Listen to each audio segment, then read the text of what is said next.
Hey, it's Aaron, and today I want to talk about the 2025 MINI Countryman.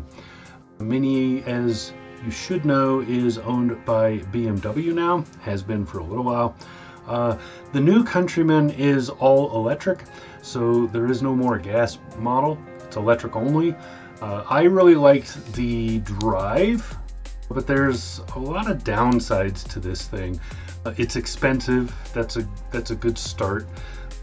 You're gonna start somewhere in the $40,000 range, a little bit more than that to get going in this, but you're probably gonna spend closer to 50.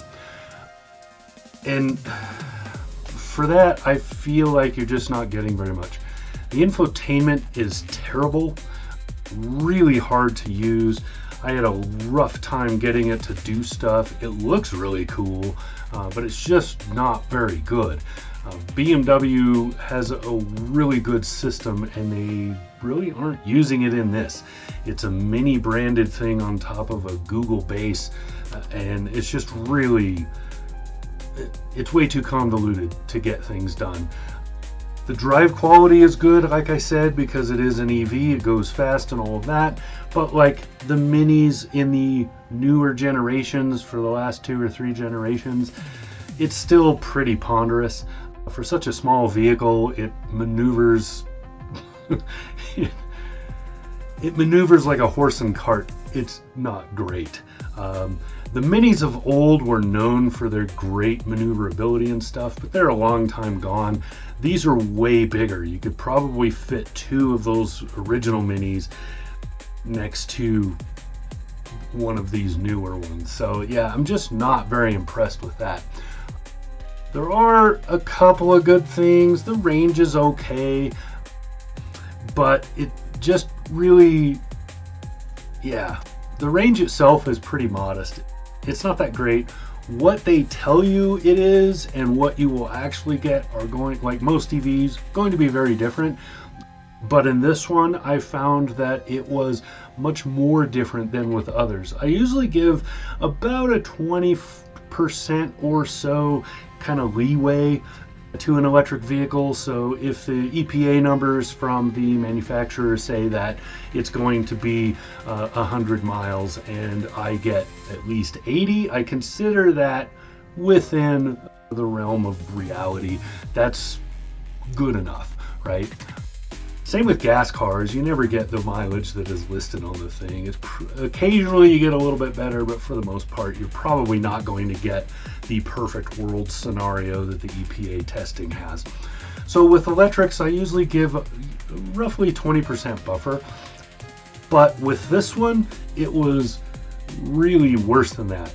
I was really at the end of that 20%, maybe a little bit past it. I don't think I would have got the full range out of this car. That said, it does charge pretty quickly and all of that good stuff, so it does have some stuff that makes up for that a little bit. And then finally, the other thing that has always been a problem for the MINI 4-door, and that is the interior is not nearly as big as it could be.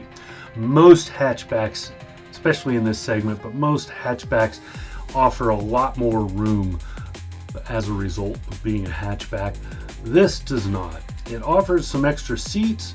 Headroom is pretty good in it. Cargo, not much. And then that back seat, it feels pretty tight. Just not a whole lot of space, not a lot of leg room, not a lot of shoulder room. It's just kind of, it feels too small. Some of that is the tumble home to get the design, so the roof is coming in a little bit to kind of pinch. And then some of that is just the overall kind of bulkiness of the car. That's the biggest complaint I have with the modern Minis, the current couple of generations of Mini, is that they feel heavy. They're little bitty cars. They come from a nostalgic background of being really small, and they're not. They just feel bulky. You get into one and they don't feel nearly as spry as some of the other options in hatchbacks and other things. Mini mostly sells on nostalgia. Most people who buy it are buying it because they want to be seen in that kind of car. They like that kind of car, and they're willing to put up with some quirks to get that. And in the previous generation, especially with the gas motors, I was happy to overlook some of the quirks and the weirdness and the PIAs that are in this car because of the styling and the nostalgia. I'm not willing to do that anymore. With the electric powertrain, they really could have done a lot to change this vehicle for the better, and it doesn't feel like they did it. So yeah, one of the few cars that I'm really just panning. I was not impressed with the BMW MINI Countryman in this new EV format. Well, the whole thing's a new format, but yeah, just wasn't impressed. It's not very often that I really don't find much to like about a car, and here's one. All right, I think that's it. I'm gonna stop trashing on this. So yeah, this has been Aaron. Talk to you again soon.